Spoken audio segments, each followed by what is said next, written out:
जय हिंद दोस्तों, एक बार फिर से स्वागत है आपके अपने YouTube चैनल जयकाल जीनियस पर। मैं आपका होस्ट और दोस्त पीके यादव। देखो, आज की वीडियो के अंदर हम बात करेंगे कि हाल ही में पीएफआरडीए ने या पीएफआरडीए की जगह हम बोल रहे हैं कि भाई सरकार ने न्यू पेंशन स्कीम या नेशनल पेंशन सिस्टम के अंतर्गत महत्वपूर्ण चेंजेस किए। अब ये जो नेशनल पेंशन सिस्टम के अंदर चेंज किए गए वो उन सब्सक्राइबर्स के लिए किए गए। एक तो वो जो यानी कि गवर्नमेंट सब्सक्राइबर है, गवर्नमेंट सब्सक्राइबर का मतलब है कि सरकारी कर्मचारियों के लिए, और दूसरा उनके लिए कि गवर्नमेंट कर्मचारियों को छोड़ करके यानी नॉन गवर्नमेंट सब्सक्राइबर्स। ठीक है। अब जो गवर्नमेंट सब्सक्राइबर्स है उसके अंदर सरकारी कर्मचारी है, सेंटर के, स्टेट के, उसके अलावा यानी पीएसयूज के हैं। बाकी का पूरा रेस्ट ऑफ यानी कि गवर्नमेंट सब्सक्राइबर्स, वो बाकी किसके लिए आ जाएंगे? 2.0 एनपीएस 2.0 के अंदर आ जाएंगे।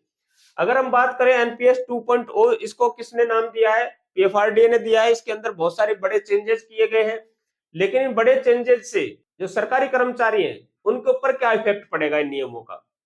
ठीक है। तो सबसे पहले हम देख लेते हैं कि नियमों का इफेक्ट क्या पड़ेगा और सरकारी कर्मचारी को किस प्रकार से इसके अंदर एडिशनल बेनिफिट्स मिलेंगे। ठीक है। जो लोग यूट्यूब पर खबर फैला रहे थे कि भाई अब सरकारी कर्मचारी है वो 100% इक्विटी के अंदर इन्वेस्टमेंट कर सकते हैं, अब ऐसा नहीं होगा। ठीक है। हम इस वीडियो के अंदर वो सारी चीजें हैं जो गजट नोटिफिकेशन के द्वारा हम देखेंगे। अभी जो गजट नोटिफिकेशन है वो पीएफआरडीए ने कब यानी कि इसकी अधिसूचना जारी कर दी थी, वो 12 दिसंबर 2025 को ही कर दी थी। लेकिन जो इसका प्रकाशन है वो कब किया गया? 15 दिसंबर 2025 को किया गया, यानी 3 दिन बाद में इसका प्रकाशन कर दिया गया। अब ये नोटिफिकेशन हमारे पास पहुंच चुका है और हमने इस नोटिफिकेशन को पूरा पढ़ लिया है। इसको पढ़ने के बाद में मैं आपको बता देता हूं कि सरकारी कर्मचारियों को मात्र 4 बेनिफिट मिलेंगे। ठीक है। और जितनी भी यानी कि यूट्यूब के ऊपर जितनी भी अफवाहें फैलाई जा रही थी, और वो अफवाहें क्या क्या फैलाई जा रही थी वीडियो में हम आगे बात करेंगे। एक सबसे बड़ी अफवाह फैलाई जा रही थी कि भाई अब सरकारी कर्मचारी जो 80% यानी टोटल कॉर्पस का क्या है उसको लमसम के तौर पर मिल जाएगा और 20% से उसको एनईटी खरीदनी पड़ेगी। लेकिन ऐसा नहीं हुआ, और ये है जो किन के लिए है? यानी नॉन गवर्नमेंट सब्सक्राइबर्स के लिए, यानी सरकारी कर्मचारियों के लिए नहीं है, बाकी लोगों के लिए है। अब गवर्नमेंट सब्सक्राइबर्स के लिए क्या नियम है? गवर्नमेंट सब्सक्राइबर्स के लिए वही नियम है जो 60-40 का था, यानी 60% है जो रिटायरमेंट पर या सुपरएन्युएशन पर क्या होगा, लमसम के तौर पर मिल जाएगा, और 40% कॉर्पस से उसको क्या है, एन्युटी खरीदनी पड़ेगी। ठीक है। अब इसके अंदर जो सबसे बड़ा चेंज है वो किया गया है कि जो लोग बता रहे थे भाई 100% से इक्विटी यानी 100% कॉर्पस को हम इक्विटी के अंदर इन्वेस्टमेंट कर पाएंगे, लेकिन वो भी नहीं हुआ।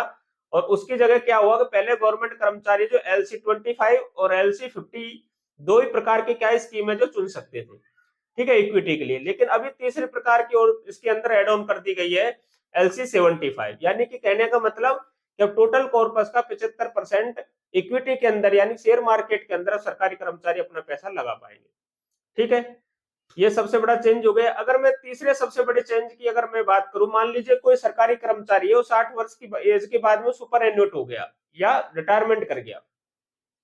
अब क्या होता है कि कई बार कर्मचारी को पैसों की आवश्यकता नहीं होती है, या फिर उस समय रिटर्न यानी रिटर्न है जो बहुत कम मिल रहा होता है, मार्केट डाउन स्थिति में चल रहा होता है। तो कर्मचारी चाहता है कि भाई जब ये मार्केट हायर लेवल को छुए या जब ये मार्केट है जो नीचे से यानी ऊपर जाने लगे, तब मैं इसका पैसा है जो निकालूंगा और उस समय मैं एन्युटी खरीदूंगा, लमसम में अपना निकाल लूंगा। तो वो एज थी 75 तक, यानी कि 60 साल से यानी कि 75 तक वो इन्वेस्ट मार्केट के अंदर या एनपीएस के अंदर इन्वेस्टेड रह सकता था। ठीक है। ऐसा जरूरी नहीं था कि 60 साल पर ही उसको यानी कि एन्युटी खरीदना पड़े और यानी लमसम लेना पड़े, यानी 75 साल तक उसके अंदर बना रह सकता था। लेकिन अब उसको बढ़ाकर कितना कर दिया गया? 85 साल कर दिया, 85 ईयर्स तक वो इन्वेस्टेड रह सकता है एनपीएस के अंदर। और चौथा जो सबसे बड़ा चेंज है वो क्या किया गया कि पहले वीआरएस के अंदर 20 और 80 का रेशियो, यानी 20% है जो कॉर्पस का क्या लमसम के तौर पर मिलता था और 80% से उसको क्या खरीदनी पड़ती थी? एन्युटी खरीदनी पड़ती थी। लेकिन अब वीआरएस के केस में भी 60% आप कॉर्पस है जो लमसम के तौर पर निकाल पाओगे और 40% से आपको क्या करनी पड़ेगी? एन्युटी खरीदनी पड़ेगी। यानी कि जो नियम सुपर एन्युएशन पर है वही नियम किस पर लागू होंगे? अब वीआरएस लेने की स्थिति में लागू होंगे। तो अब सबसे पहले हम बात कर लेते हैं इस गजट नोटिफिकेशन के बारे में। पहले वो गजट नोटिफिकेशन देख लेते हैं। ठीक है।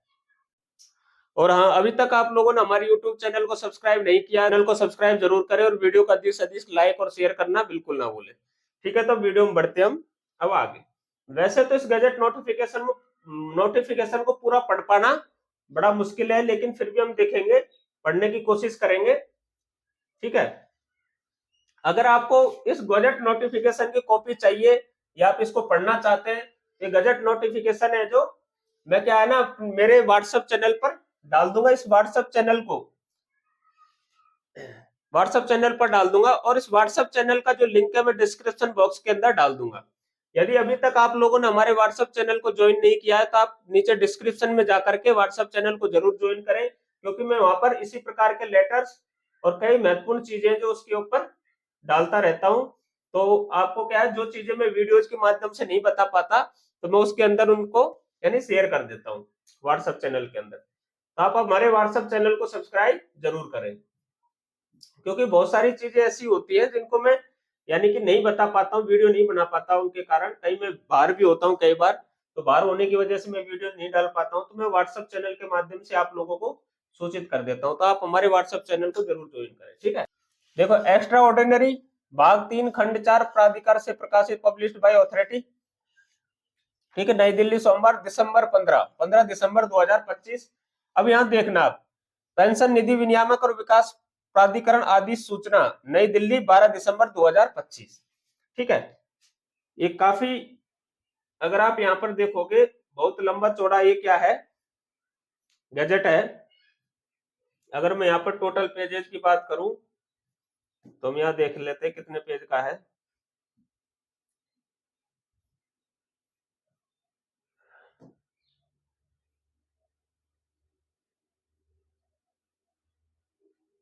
लगभग 28 पेज का है। ठीक है, तो आप अगर हिंदी में पढ़ना चाहते हैं तो इसका हिंदी रूपांतरण आप ऊपर पढ़ सकते हैं। मैं यहाँ पर इंग्लिश में थोड़ा पढ़ के बता देता हूँ। ठीक है, कि आपको शुरुआत कहाँ से करनी है इसको पढ़ने की। 14 नंबर पेज निकालना है, और 14 नंबर पेज पर आपको यहाँ दिखाई दे रहा होगा, सरकारी कर्मचारियों के लिए मैं बता रहा हूँ। नेक्स्ट वीडियो में मैं जो कुछ इस वीडियो के अंदर छूट जाएगा वो नेक्स्ट वीडियो में बताऊंगा। ठीक है, तो हम देखते हैं यहाँ से शुरू करना है। Exit from the national pension system for government sector subscribers. ठीक है, तो अभी मैं यहाँ पर क्या है ना, ये पूरा का पूरा आपको पढ़ करके नहीं सुनाऊंगा, मैं आपको सिर्फ एक छोटी सी टेबल दिखाऊंगा, और उसी टेबल के अंदर में पूरा गजट नोटिफिकेशन है जो आपको समझाने की कोशिश करूंगा और बताऊंगा किस प्रकार से आपको उसका लाभ लेने हैं।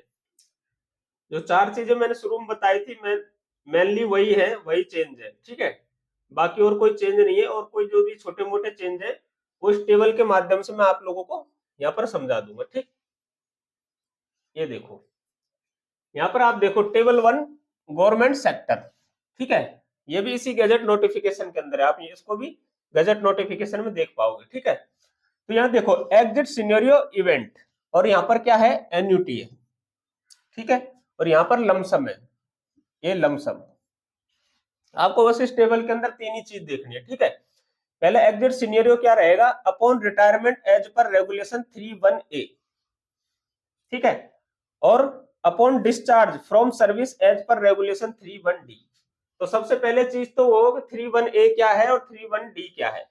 जो ये रेगुलेशन है 31A का मतलब आप यहाँ पर सीधा समझ सकते हो, सुपर एन्युएशन से और VRS से। ठीक है, इन दोनों केस से। और यहाँ पर आप जो 31D है इसका मतलब आप यहाँ पर समझ सकते हो किससे, डिसेबिलिटी यानी विकलांगता,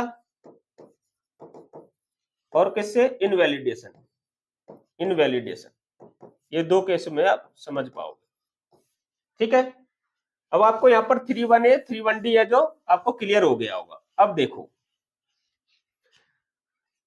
ये आपने केस देख लिया कि ये 3 केसेज में क्या होगा, 4 केसेज में, कि यदि किसी व्यक्ति का कॉर्पस या कर्मचारी का कॉर्पस 8 लाख रुपए से कम है तो उसको क्या, या तो 8 लाख के बराबर है या 8 लाख से कम है, तो वो 100% जो पैसा है यानी 8 लाख का 8 लाख उस कर्मचारी को वापस कर दिया जाएगा, और किसी भी प्रकार की एन्युटी खरीदने की जरूरत उसको नहीं पड़ेगी।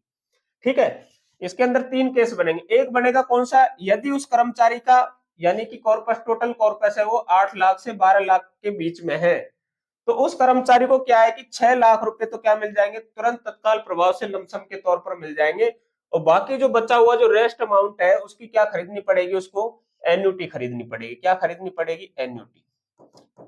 अगर मैं एग्जाम्पल के माध्यम से समझाऊं कि मान लेता हूं मैं यहाँ पर किसी कर्मचारी का 9 लाख रुपए जमा है, अगर 8 लाख रुपया होता तो 100% मिल जाता, लेकिन अब 9 लाख है, अब क्या करें?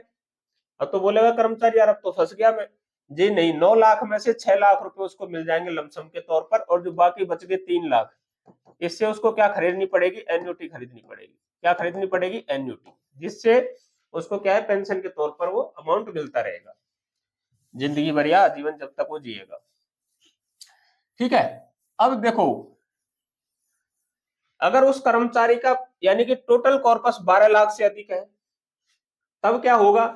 तब उसके ऊपर नियम लागू होगा, कौन सा? 60% तो उसको मिल जाएगा लमसम के तौर पर। किसके तौर पर? लमसम के तौर पर।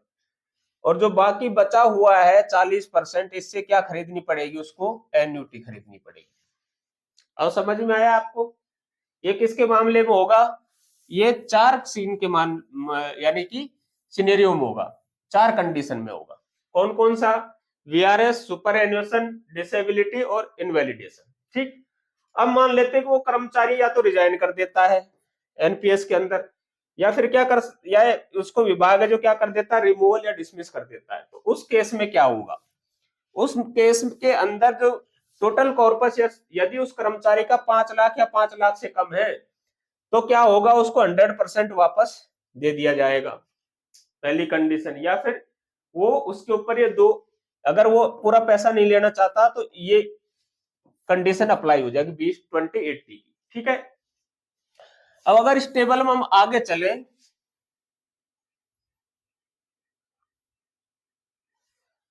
देखो, या फिर उस कर्मचारी का पैसा 5 लाख से अधिक हो गया जिसने रिजाइन किया है, या उसको डिसमिस या रिमूवल किया गया है, तो उस केस में क्या होगा? उसको 20% से तो 20% उसको क्या मिल जाएगा? लमसम मिल जाएगा। क्या मिल जाएगा? Lump sum amount. और 80% से उसको क्या खरीदनी पड़ेगी? एन्युटी खरीदनी पड़ेगी या परचेज करनी पड़ेगी। ठीक है। ये कितना केस नंबर हो गया? सिनेरियो नंबर 2 हो गया। अब देखो सिनेरियो नंबर 3, यदि उस कर्मचारी की डेथ हो जाती है तो उस कंडीशन में क्या होगा? सरकारी कर्मचारी एनपीएस के अंदर, ये देखो 3(1)(c) के अंतर्गत, यदि उस कर्मचारी का टोटल कॉर्पस 8 लाख है या उससे कम है, तो ये उसको पूरा 100% वापस कर दिया जाएगा। इसी के अंदर अगर वो 100% पैसा नहीं लेता है तो 20-80 का रेशियो से उसको पेमेंट कर दिया जाएगा। दूसरी कंडीशन वही बनती है, 8 लाख से 12 लाख के अंदर अगर टोटल कॉर्पस है तो वही 6 लाख रुपए, और बाकी से वो क्या कर लेगा?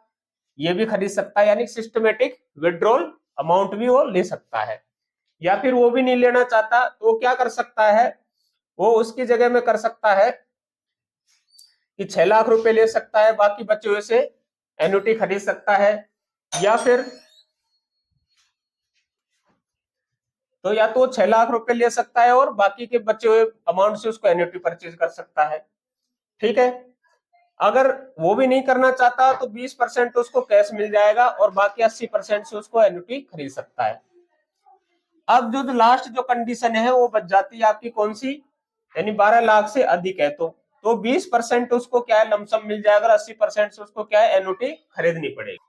तो कहने का मतलब ये हो गया, यानी सरकारी कर्मचारी के समक्ष जितनी भी निकासी के जो नियम है वो हमने एक ही तालिका में यहाँ पर देख लिया। अगर आप इस गैजेट नोटिफिकेशन को पूरा पढ़ोगे तो आपको 4 चीजें जो मैंने फर्स्ट में बताई थी वो देखने को मिलेंगी। इस गैजेट नोटिफिकेशन के माध्यम से हम लोगों को पता चल गया कि पीएफआरडीए ने क्या क्या चेंज है जो किए हैं। और जो लोग यूट्यूब पर वीडियोज बना करके बता रहे थे कि भाई 100% कॉर्पस है जो आप इक्विटी में इन्वेस्टमेंट कर सकते हो, 80% है जो आपको लमसम मिल जाएगा, ये सभी किसके लिए है? ये नॉन गवर्नमेंट सब्सक्राइबर्स के लिए। गवर्नमेंट सब्सक्राइबर्स के लिए अभी वही 60-40 का नियम है।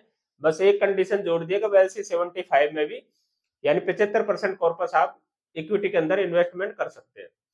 आप लोगों को ये वीडियो कैसी लगी? वीडियो अच्छी लगी हो तो वीडियो को लाइक और वीडियो का अधिक से अधिक शेयर जरूर करें, और वीडियो देखने के बाद में कमेंट करना बिल्कुल ना भूलें। और अभी तक आप लोगों ने हमारे चैनल को सब्सक्राइब नहीं किया तो सब्सक्राइब जरूर करें। इन्हीं शब्दों के साथ मैं इस वीडियो को करता हूं यही समाप्त। जय हिंद, जय भारत।